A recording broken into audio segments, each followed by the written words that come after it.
and thank you for joining me for this workshop. Just a little bit about me. I'm coming to you from BC. I live in Steveston, Richmond, although I'm on Pender Island right now, one of the Gulf Islands. So we're hoping that the internet holds out for the length of this workshop. I'm a performer, I'm a singer, I'm a teacher, a conductor in the Vancouver area. I sing professionally with the Vancouver Chamber Choir, and I conduct the Richmond Singers, which is a female ensemble of about 50 singers. I have a degree in music from the University of Calgary and conducting, a master's in conducting from the University of Cincinnati, from the College Conservatory of Music.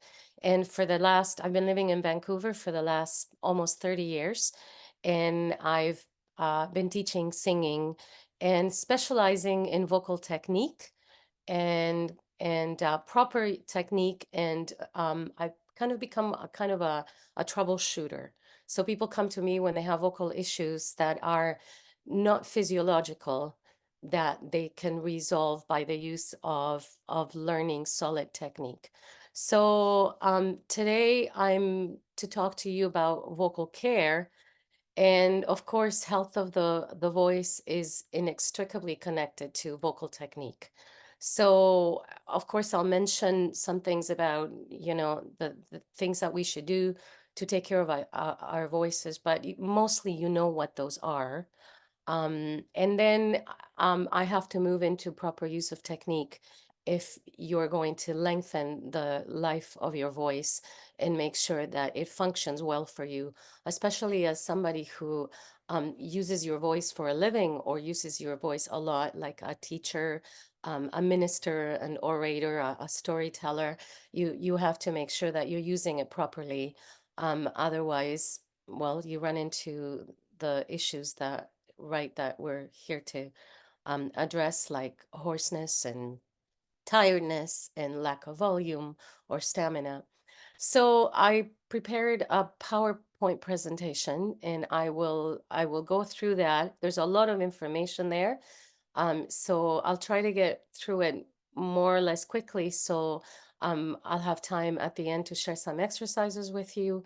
And if there are questions, then if you can write them down, and we'll try to leave maybe 10 minutes at the end to answer some questions. You might have some issues that you'd like some ideas or some feedback on, or something may occur to you. So that's it in a nutshell. So I'm going to try to share my screen here.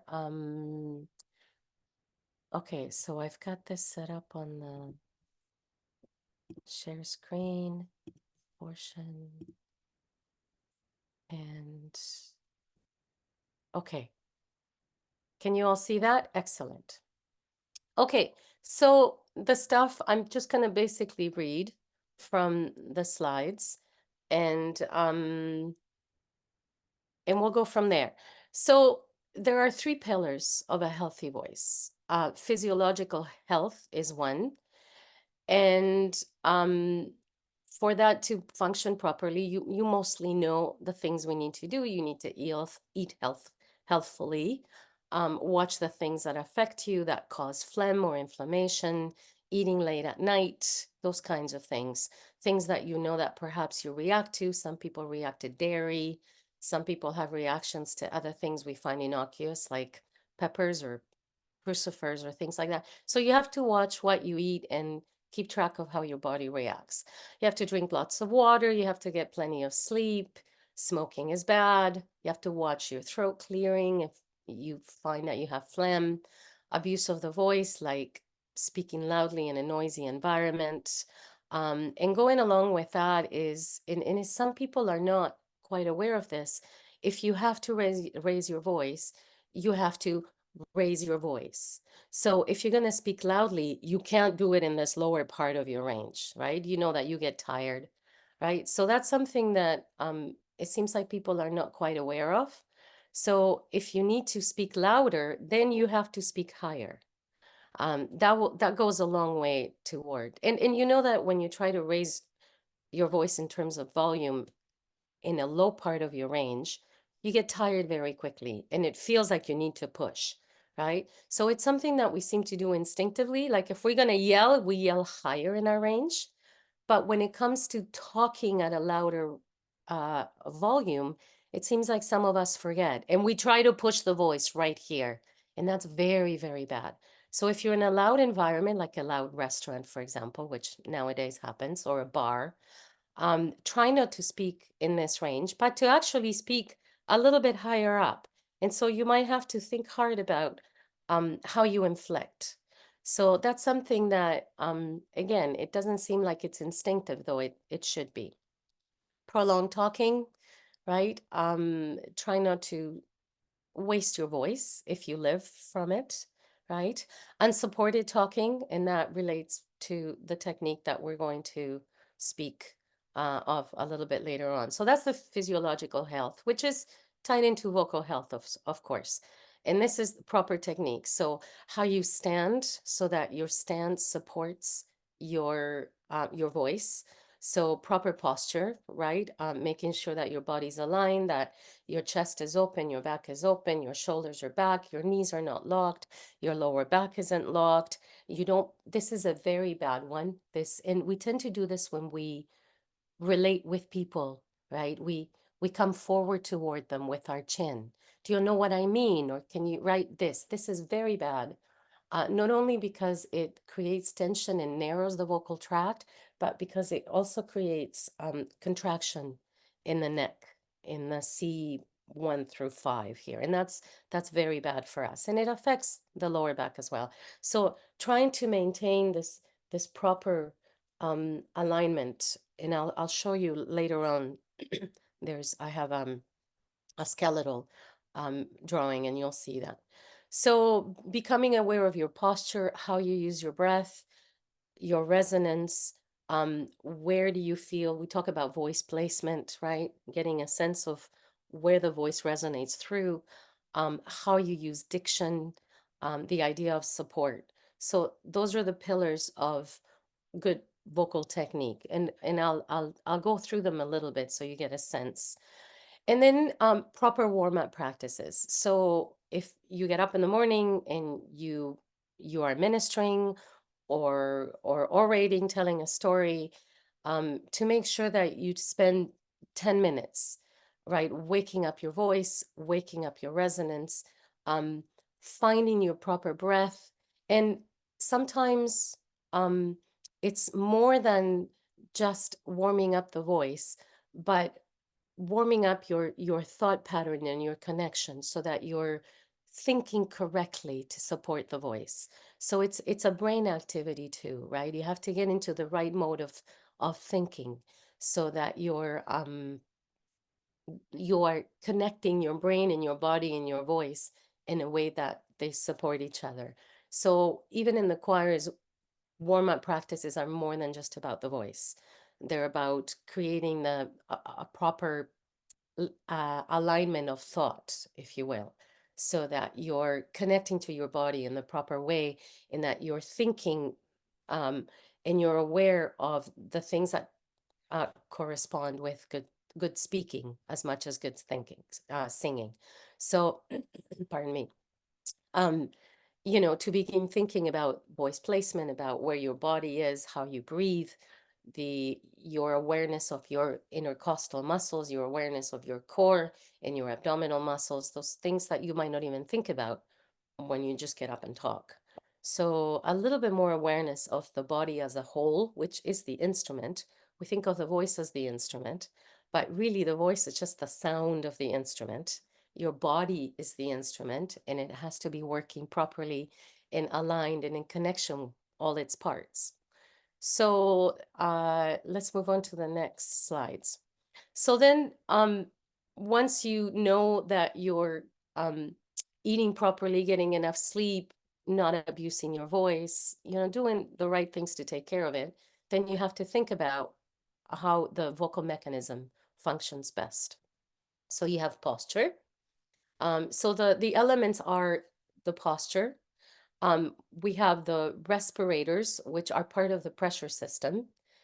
And farther down, I have some slides that will, excuse me. See, that's a bad one, clearing the throat. I'm just looking for my slides here. Yeah, I'll show you later on what these systems are. So we have the respirators, which are part of the pressure system. We have diction, obviously, articulators, which allow you to create language, and the resonators, which is where the voice comes through, resonates, vibrates through. And these have to be working properly in tandem and aligned together. Um, Again, this is pretty much the same as before. So the pressure system and the respiration are connected. The vibratory system is part of the resonating system. So the vocal cords are part of that, the pharynx, all of the sinus cavities. So all the holes in your head, as they say, where the sound comes through and resonates. And I just want to put something else in here, that we have this sense that the voice comes out of our mouth because sort of this is where we make sound, but that isn't necessarily true. We do get some air movement through the mouth, especially through the consonants, because some of them are plosive and we have to expel. But most of our sound is coming through, you might have heard the mask, right? Which is where the resonators are. So again, I'll talk about those as I come to the slides with the drawings, so that with the graphics, so you can have a better visual sense. And then, as I mentioned above, the articulation system, which is diction. So basically how we form the vowels and how we form the consonants. And there are efficient ways of using those systems so that we're not wasteful and that we're placing the voice in the correct place to achieve maximum resonance, so that you get more, what did they say, more bang for your buck. So you don't have to work too hard and still create a good resonant projected sound. And again, that has to do with both your ability to articulate clearly and efficiently, and to use the breath efficiently, and to use the muscles of the support. So all of those three will help you achieve a more resonant and efficient voice. So we'll start with posture. Um, so here you see a graphic with the ideal alignment, and you have a sense then of where things should sit. I would like to mention that you become very aware of where your jaw should be. And it should not, this is a little bit harder to see here, but it is true. There's a bit of an angle when we are aligned. So um, maybe not 45 degrees, but certainly not 90. So if you find that your tendency is to lift your head and create a bit of a 90 degrees here, uh, chances are you're maybe say overextending here and collapsing your neck vertebrae. So there has to be a sense of an angle downward here, and that's important, both because this creates a narrowing of this passage, and it will create tension in this part of the mechanism, but also because anytime that you're starting to contract or compress your neck vertebrae, you're going to run into trouble, neck problems and upper back problems. And also because once you do that, your lower back will readjust and create problems too. So these are some ways that you should just watch, perhaps, right? Overextending or arching of the lower back and the upper back, and then bringing your hip forward, or um, straightening your back and bringing your hips back, in a number of ways, right? So there are many ways of achieving proper posture, and unfortunately, there's not a lot of time here to go through those, but you need to make sure that your knees are soft, and that your hips are soft, and that your shoulders are nicely aligned and square, not hunched forward, not pulled back, but right. So you need to find for yourself what that is. We're all slightly different, but so find some exercise or some system that works for you to ensure that your posture is aligned. If the skeletal system is not properly aligned, then there's a whole bunch of muscles that will get involved to try to help you, which then are not available, like the abdominal wall, the core, the the pecs, right? So if your skeletal system is not holding you, then muscles will be holding you, and they're not available to use for other functions like the voice. So we need to make sure that the body is well aligned. Um, so then sitting, which we do a lot, right?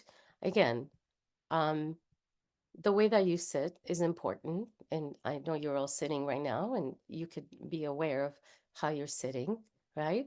So the head is balanced and supported by the spine. Yeah. So here, leaning slightly back, right? Then you're using the back muscles. And I might say that also, if you lean slightly back, your abdomen, your diaphragm, and well, more your abdominal wall will engage. We call it the diaphragm, but that's erroneous. I'll talk a little bit about that later. Right? So then you're using your abdominal wall for holding you, and then it will be too tight to help you in the speaking. Slump forward where there's no core support, so your back muscles will suffer. Slumped backward against the chair, right? So again, if you're going to do it sitting, just make sure that your alignment is correct, and that you feel long and buoyant, and that you always have this slight tilt forward or down of the chin, right? And again, it's very hard to keep track of this when you're instinctively communicating and connecting with people, because we want to come toward them in a sign of connection. And this is a hurtful position for the voice. So we have to do this in a different way. So posture, that's the initial component, because once the posture is correct, things work better and more efficiently and more instinctively. Then you have to ensure that the respiration is correct. The singer's breath is costal, which means that the intercostal muscles are the ones that are working. We think of it as diaphragmatic breathing, meaning that you're going to let the belly expand and bring the breath down into the belly.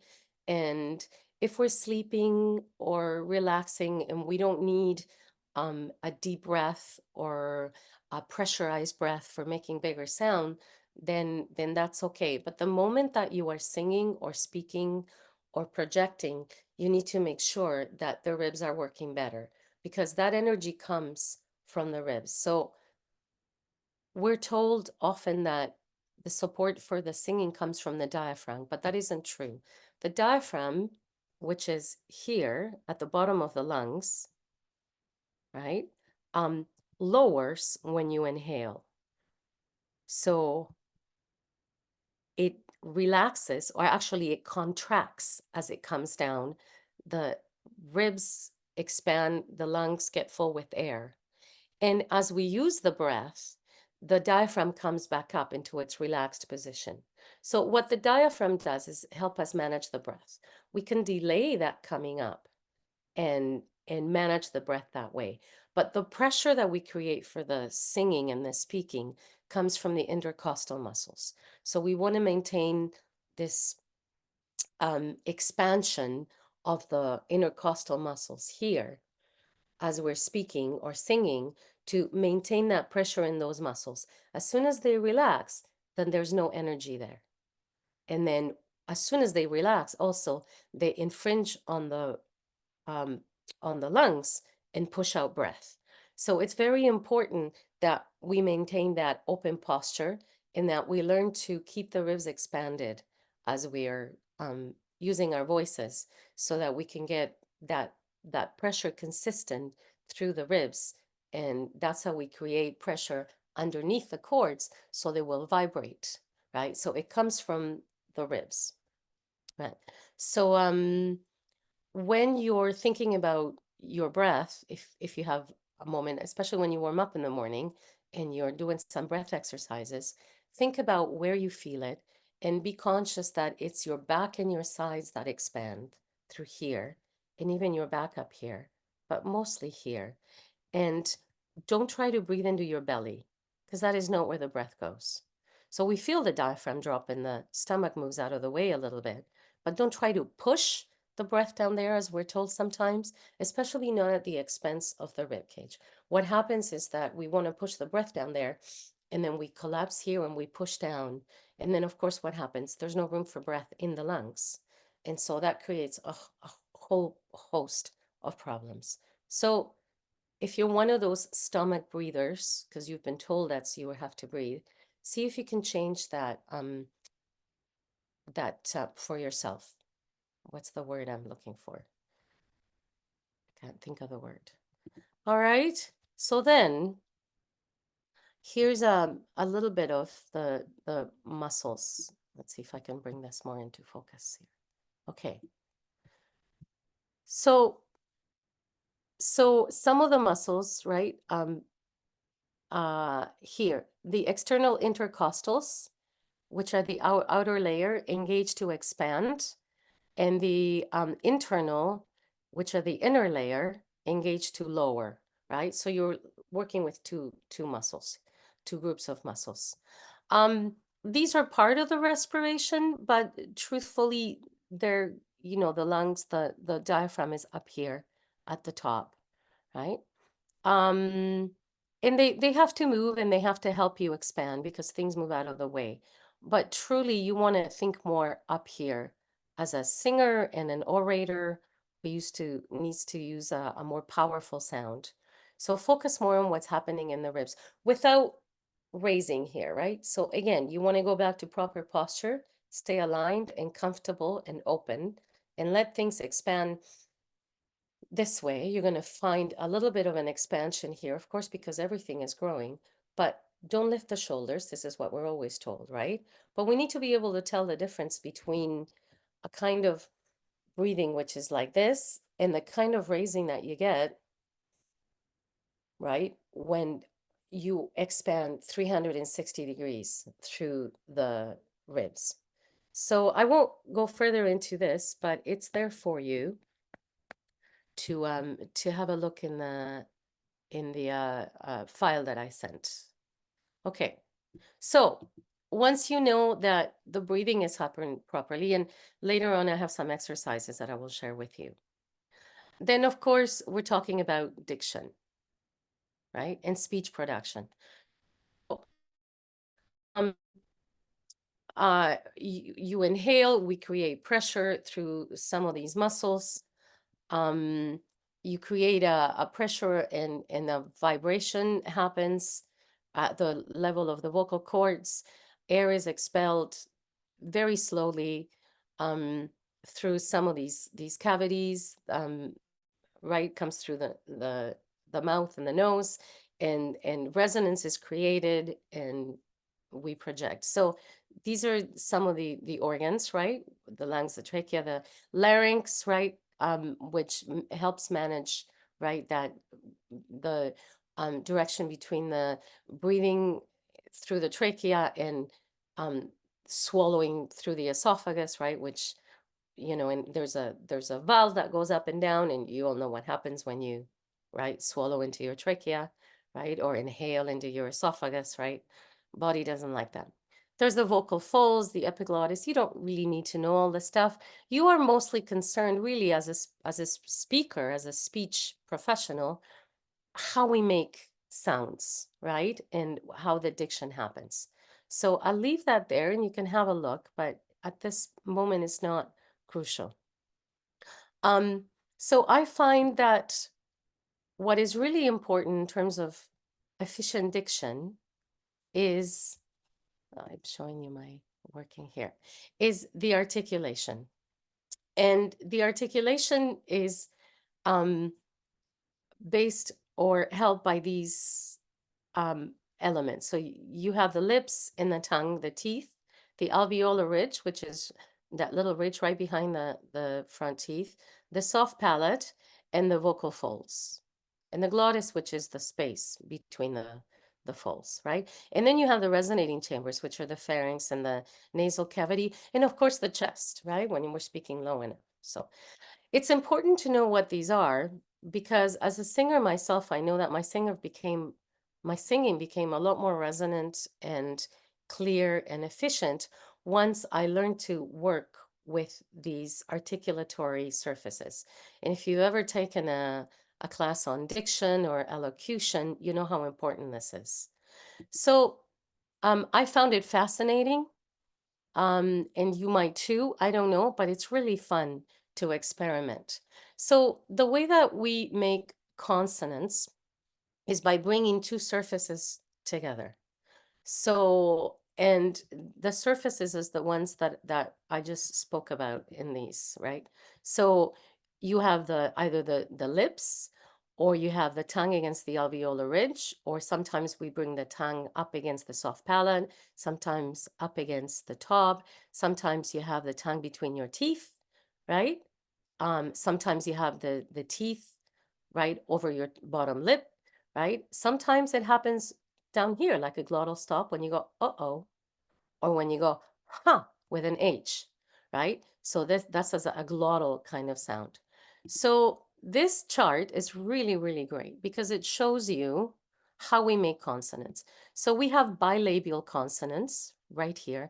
And if you don't know IPA, the International Phonetic Alphabet, these are these sounds are written in the phonetic alphabet. And again, it's very interesting to learn it, because once you learn the phonetic alphabet, you can basically pronounce any language, even though you might not know the language. Because if it's written in the phonetic alphabet and you know what those sounds mean, then you can actually read it because you're reading sounds. So if you're interested, that's something that you can look into. It's called IPA, or International Phonetic Alphabet. And the sounds are the same. It's a list of symbols, and all the symbols have a particular sound. And they're found in every language. Some symbols are not found in every language, but if you know the sound of the symbol, and it's found in that language, then you know how to pronounce that sound. I'm just going to take some water here. So if we start at the front, you have what we call bilabial. And generally, you find that you can make 3 or more sounds per articulatory section. So with the lips, we make basically 4 sounds. And the difference between them is whether they're phonated, which is whether they make a sound or voiced, or unvoiced. So a B, or in English a P, which has air in it, is bilabial, but it's plosive, right? There's a little bit of air in it. Or you can make a B, which has a different kind of pressure. That's the difference, is how much pressure is between those two surfaces. So we have P, B, M, and W, right? Those sounds are made with the lips.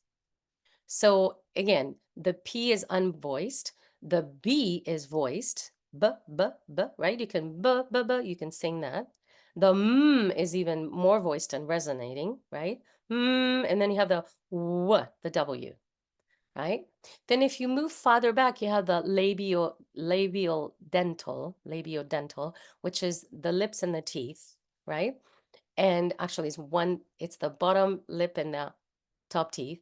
And here we have the F, which is a fricative, which has air in it, right? And no sound. Or you can make a V, which is voiced and vibrates, right? It's a lot of fun to try and go back between those two. Then if you keep moving back, you have linguodental, which is between your teeth and your tongue. And then here we have the th, like, and the symbol for that is the theta, which it's your unvoiced th, like thump, right? And there's a lot of tongue between your teeth. There's air in it. There's a certain amount of pressure, but no sound. And then the delta symbol with the slash is your the, which is the word the, right?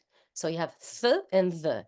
They're made in the same place, slightly different degrees of pressure, and one is unvoiced and the other one is voiced. Now, if you move back and you put your tongue against your alveolar ridge, then you have your t and your d. So T is unvoiced and plosive, right? You expel air. And D is voiced and non-plosive, right? So you have tap or doubt, D, D, right? And if you move a little bit farther back, or let me see, oh no, it's in the same place. So, but with a different part of the tongue. So you use the tip for the T and the D, but if you move farther back in the tongue, you have S, you make the S. In this case, your tip goes back behind your bottom teeth, but this part of, if this is your tongue, this part of your tongue touches the roof of the mouth, and your tip is behind your bottom teeth. So you have s unvoiced and z voice. And then that TS is a ch sound, as in chalk. And the DZ, what looks like a D and a Z, is the symbol for z, like treasure. No, that's the wrong word. Z, z. It's a D and a Z. I can't think of a word. Absorption, maybe. Yeah, DZ, right? So then, so you see how many sounds you make with the tip of your tongue. T, D, S, Z, Ch, Z. And then you have N and L. So here your tip comes back up against the alveolar ridge, and you have these sounds that are sort of vibrated and resonated through the front. So N comes through the resonators, and L also comes through the resonators, but has a different quality of space in the back of the tongue. If you keep moving back, then you have that big long S is a sh sound, as in shop. And then the Z looking letter is a Z, as in treasure. Z is that ZH, sometimes we write it. You see it in Russian a lot, but we have it too. Treasure, pleasure, measure, right? If you keep going back with the back of the tongue, then you have which is this funny sound where the tongue goes back this way and floats in the space, and you go and you got that American R, right? And then you have I believe that's y, as in yap or yo, right? That Y sound. And you know, it's really good for you to experiment with these sounds and really understand how you make them, because the more you know, the more efficient you will be, and the more clear and more resonant you can be with your voice. And you have an understanding of how your voice moves through your resonators. I see I have chats here, but is there anything that I need to be aware? Uh-huh, right. Yeah, yeah, good. And then if you keep going back, right, and you see where you make those sounds. So if you lift your tongue up against the back here, then you get k, k, right? So in the Romance languages, the K is not plosive. So if I were to say the word car with my Spanish accent, right? In English, you say car, k, k, car. There's a plosiveness there. You expel air. But if I were to use my Latin K, it has no air in it. So it would sound like car, car, which it sounds more like a hard G to you. So there's two qualities of K. One is plosive, one is not. In English, you will use the plosive. So k, k, there's a bit of air there. And then you have g, which is non-plosive in its voice. So k, unvoiced, g, voiced. And then you have ng, as in hung or sing, right? So that's a ng, and it's that N with a tail. And that's the ng resonant sound up here. And then if you go down here where the glottis is and you expel air, you have H, right? Or if you close the glottis, right, you got you have that sound where you're closing. And we use that in English a lot, and it's a Germanic sound, and it comes from that influence. And in German, you use it all the time when you have a word that begins with a vowel. It always has a glottal stop at the front. And in English, we use it a lot also. And you can notice when you do it, and we can use it for emphasis too. And I use it in my singing when I feel like I'm running out of breath. Then I will put a glottal stop there, and it stops the air. And then I'm able to find a little bit more breath and sort of rebalance myself if I've used an H, for example, and something like that happens. Anyway, so that's a very quick introduction to the consonants and the idea of how we manage these surfaces to make them. So here's another chart, kind of the same idea with an explanation of how they work. But here you have the same sounds with an instruction as to how they are made. And here you have some examples of some of the words and what those are. So you can look through these and have a sense of how those work. And again, at the bottom, I at the end here, I have some exercises about how to practice these things. Then we have the vowels. And this is a chart of more or less how we make the English vowels. And these are just the English vowels, which are more than, for example, you might find in Spanish, we have 5 vowels, but in English, we have some in between. So this is a cross section of your head. And this bump right here is your tongue, and obviously your lips and your teeth. And so as you're saying these vowels, get a sense of how your tongue is making these sounds. So he, e, very high up against your hard palate. And it has a lot of resonance. So we say that e is mostly all resonance because it really conducts that sound through your resonators. So you have he and then he, right? And you see how the back of the tongue comes down a little bit. And then head, it's much flatter. And then you have ha and haw, and you can feel how there's a sense of the tongue going back a little bit on the haw. Not quite sure the difference between those two, hawed and haw, or is it the other way around, right? And then you have hood and whoo. And look at the strange shape on that oo vowel. And this is the reason why it feels like that vowel is so deep. Ooh, because you get this extra little space here, which in a way is a little bit related to the E somehow, right? Because there's this axis, right? This closeness to your soft palate here and the hard palate up here too. So both of these vowels help you create quite a bit of resonance and connection with your resonators. So it's very useful. So this is something you can practice for yourself.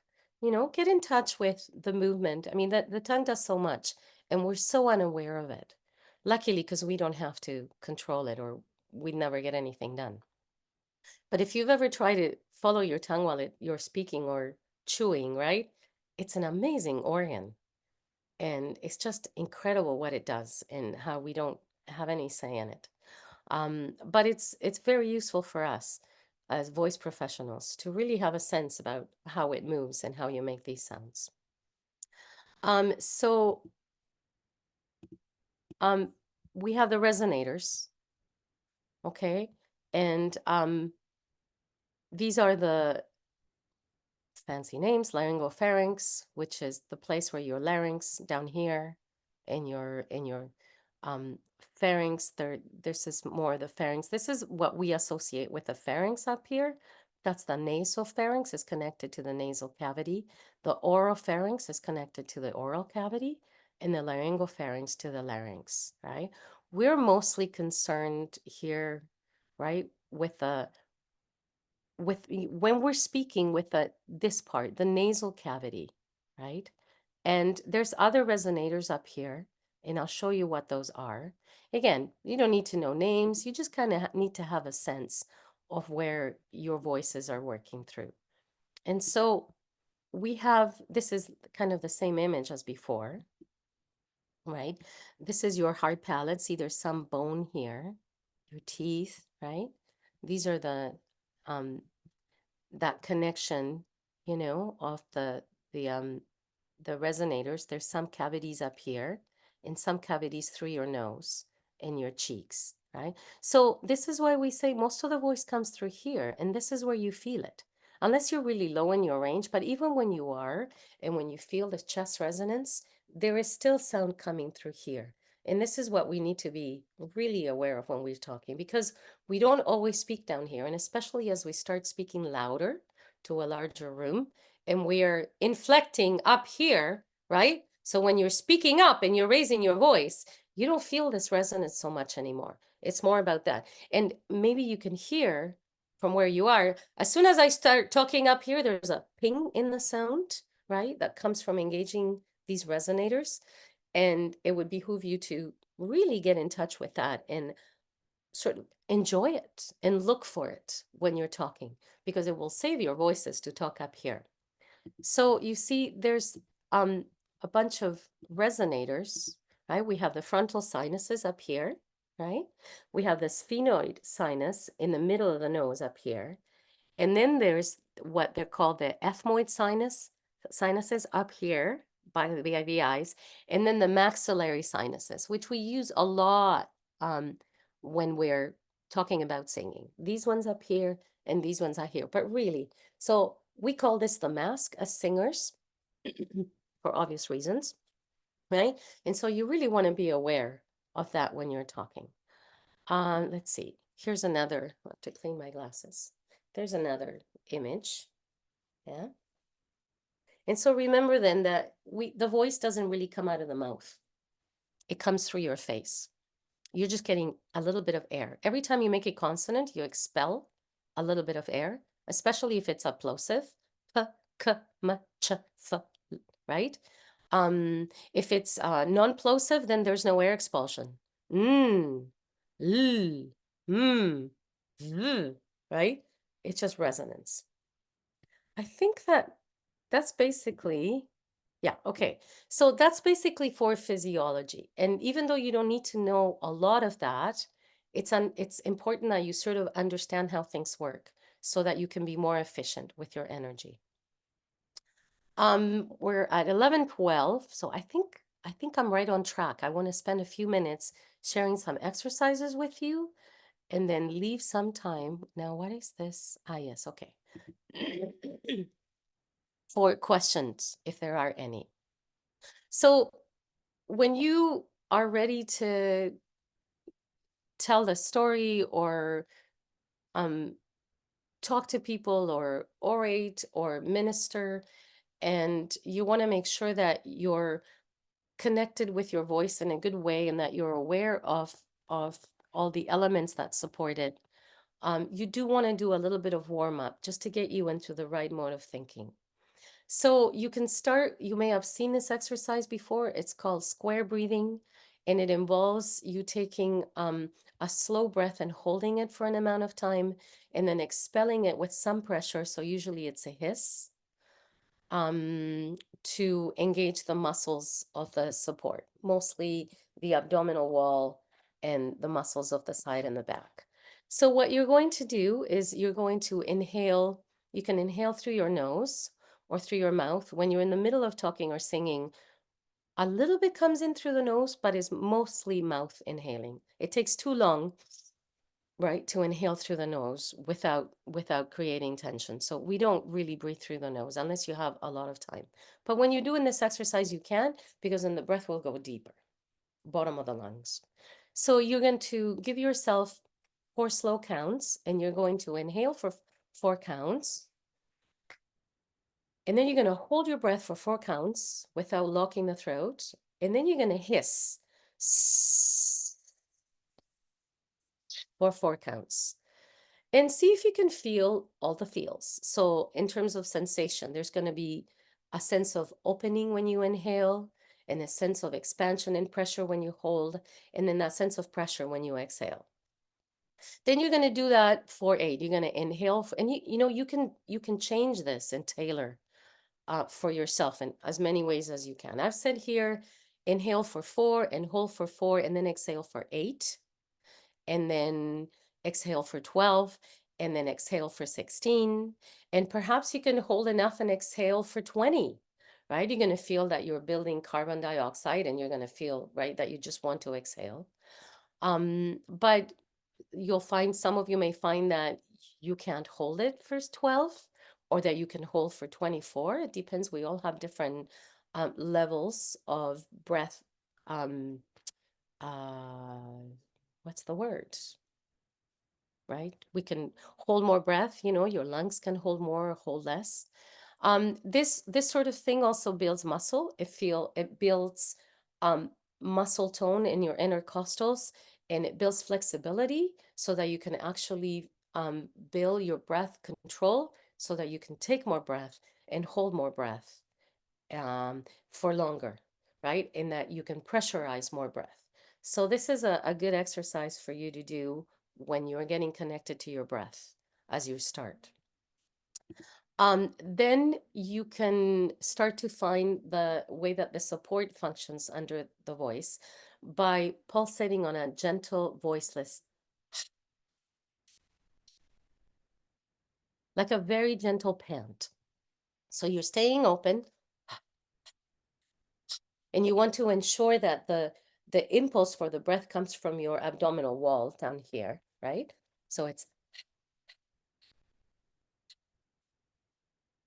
and notice how easily the inhalation comes. So in between each pulsing, you have a little bit of a breath coming through.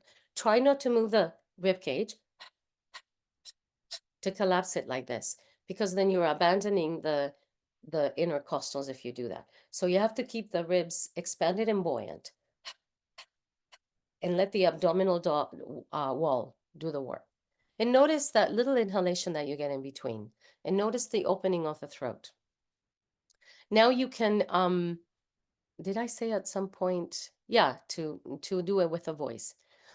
Slow down the hot pulsing, half the speed, but equally short, and allow the abdominal wall to drop just as fast. So what happens here is you're going to go,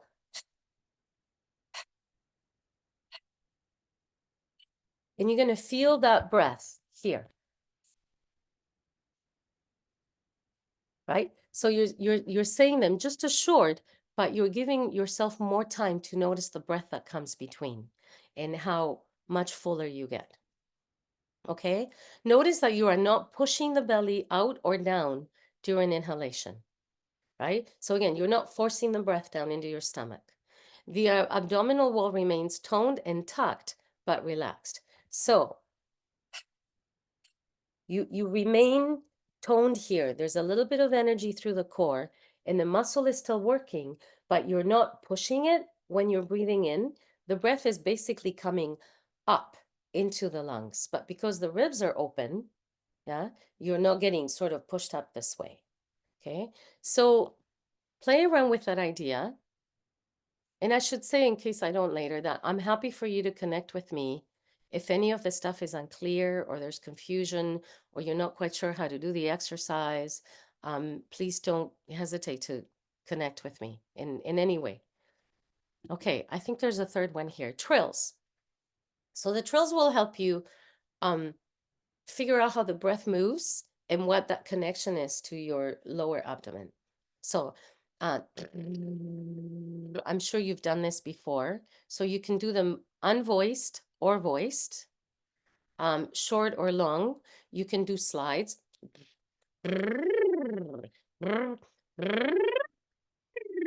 I like to do this because it keeps my lips relaxed.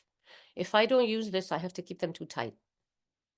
Right? And I can't do it. So if I go like this and bring them together, then I keep everything really, really soft. And then feel how your abdominal wall works. And the wider you can keep your ribs, the better that works. So if you collapse your ribs, then you give up your pressure in the rib cage, and then the lip trills don't work as well, meaning that the voice doesn't work as well because there's not as much pressure through the system. It's a pressure system. You know, it's like an inflated beach ball, right? Or a tire. You want to maintain its inflation, right? If there's a leak, the system doesn't work as well. So I'm running out of time, so I'm just going to leave that there for you. Then you want to do exercises to find your resonance. One of the first things that I try is even I start with that in the mornings, right? Gentle humming. Hmm, hmm, hmm, hmm, hmm. Try inflecting in different ways. Make sure that everything is soft and relaxed. Hmm, hmm, hmm, hmm, hmm, hmm. Any kind of sound throughout your range and really feel how it comes through your face. Yeah? So be mindful not to compromise the width of the rib cage. Again, keep the mouth and the jaw very loose and keep all of this vibration alive, right? And stay mindful of any tension through the tongue or the jaw or the neck when you're making sound. Everything here should be loose, right? Like when we speak. So lots of playing through your range. Just you have to be willing to play a little bit and make sounds.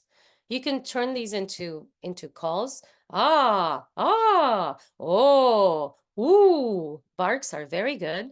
Oh, oh, oh, right? They show you where the sound goes and how the body engages that energy. Oh, oh, oh, right? I tell my students Saint Bernard barks and Chihuahua barks, right? It accesses different parts of your range, right? Lots of talking, see? Anyway, so that's one way of finding your resonance. Once you're uncomfortable with the sensations of the resonance, feeling of the humming and the resonators, right? Being aware of your heart eye, your teeth, your cheeks, nose, third eye, begin to voice a repeated ma, ma, ma, ma, ma, ma, ma, ma, ma, ma. Bring it up. Use it down. Bring it up. Ma, ma, ma, ma, ma, ma. Feel the different quality of resonance and where you feel it. Yeah. You can use different vowels then. Ma, me, me, me. They all have different qualities and they will access different parts of your resonance. Moo, moo. You'll find that if the oo is too tight, it loses its core. Moo, moo. You have to open it. Moo, moo.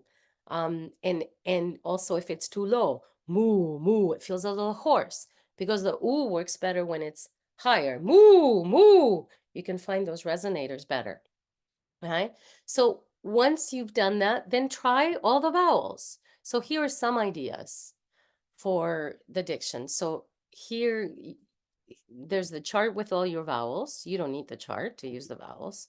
And you can use this chart to guide you for finding consonants. So then you can go ma, me, mo, mu. Or you can go ma, ba, pa, ba, ma, wa, right? And then you start experimenting with all of the consonants in the different articulatory surfaces and all the different vowels. Now, this exercise could take you forever, hours, right? Because there's so much to experiment and there's so many permutations.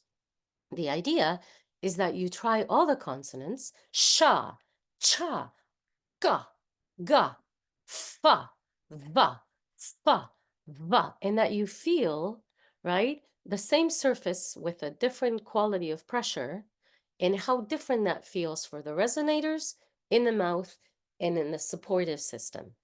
Tha, tha, sa, vi, fi, boo, boo, moo, woo, woo. You'll find that some sounds carry a lot more resonance. Woo seems a lot more alive than moo or woo, woo, woo, right? Because it creates different shapes, different elongations. You're accessing different surfaces, right? So here's just one way to get started, right? And with a chart, you can focus on one area and try the different sounds you can make in that area and try all the vowels and see what you find out for yourself in your own resonating system. What this will do for you is allow you to achieve maximum efficiency for the least amount of work so that your voice will be more resonant, more projected, it lasts longer, and it will be placed in the correct resonating space so that you don't feel like you're forcing or pushing or wasting energy or wasting breath, so that your life expectancy will be longer and you'll get a lot more bang for your buck, right? A lot more resonance and a lot more strength with a lot less effort. So that seems like a good place to stop and see Thank if you, there are any Fabiana. questions. That was a lot of information, so you have to take your time to digest it, but I've put the thank you so much. It's fascinating. You've given us a treasure trove of information for us to mine later. I've put the evaluation form in the chat. Do you folks want to have a few questions yet while we wind up? Just promise me you'll do the evaluation. Then I'll let you have the 5 minutes.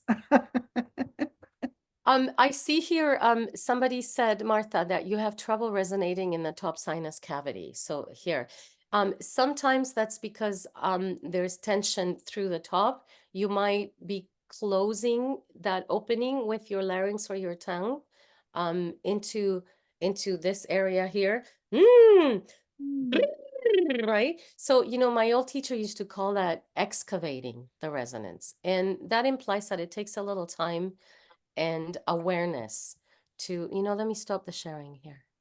A little bit time and awareness to open up that resonance up here. So if you can't resonate up here, it's probably because you're getting in the way somewhere along here with either the tongue or the throat, closing the throat, right? And not coming forward enough.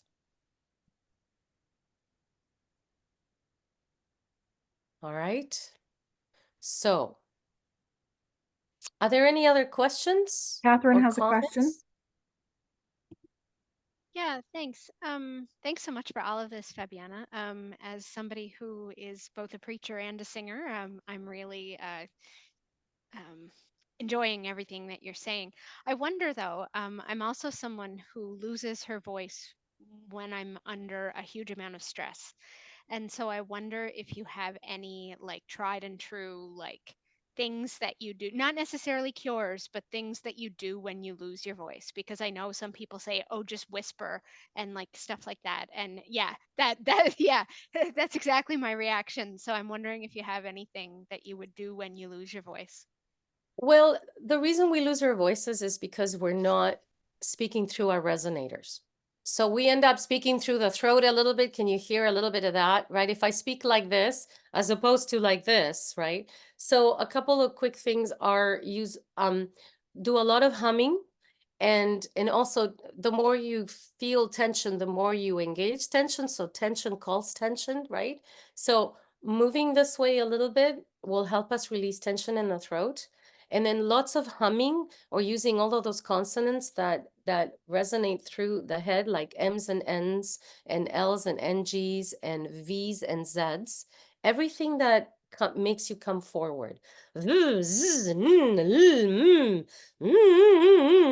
really getting used to that sound with a sense of release and open throat, right? So creating that feeling of space in the throat, like you might yawn or cry, right? And then, and making sure that when you're speaking, your voice needs to sound a little bit more honky than we want to believe. It doesn't sound clear when we talk to us. It should sound a little honky, a little nasal. And then that means that it's coming through the resonators. If you're not feeling anything in the face, it's too low. And that's really going to put pressure on the vocal cords and make them really tired. And then you're going to begin to push, and everything just gets out of whack. So learning about the resonators, what it feels like, where they are, and the sensation of speaking through there is really important. And then getting a sense that the throat is loose and open. So you're not using any of these muscles or squeezing or tensing here. Fabiana, there's another question in the chat. Mm-hmm. I think about, Is that Michael? looks like it, yeah. Yeah. I think it's the same thing. It's the same thing. It's putting pressure on the muscles of the throat and the vocal mechanism, because all of that sound energy is sitting here and not up here. Right? So we have to learn to move everything through the face and head and kind of forget this. It's like nothing needs to happen in the throat. We think here because the vocal cords are there, but the resonance and the vibrations travel up, and this is where all of that energy and awareness should be. So we need to try and speak more, probably try speaking a little higher, right? So instead of talking down here, like I was saying before, speak a little bit more up here. You see immediately when I raise my voice, how much more ping and color and overtones there are in my voice. So especially when you're talking to a large room, right? You need to find a higher pitch, a little higher pitch, so that it doesn't feel like all that pressure is here, but here, right? And I think that beginning with those phonemes, right? Ma, ma, ma. Try to move that energy from here to here. So instead of ma, ma, it's ma, ma up there. So what you're saying, Fabiana, is that it's all in our heads. It's all in your face. It's all Yes. in your face. It's all in Yeah, your in your head. face. So Right that's here. what we need to take. That's what Yeah. we need to take into our practice. We want to Mhm. thank you very much for all this information and for, it's very practical and we really appreciate it.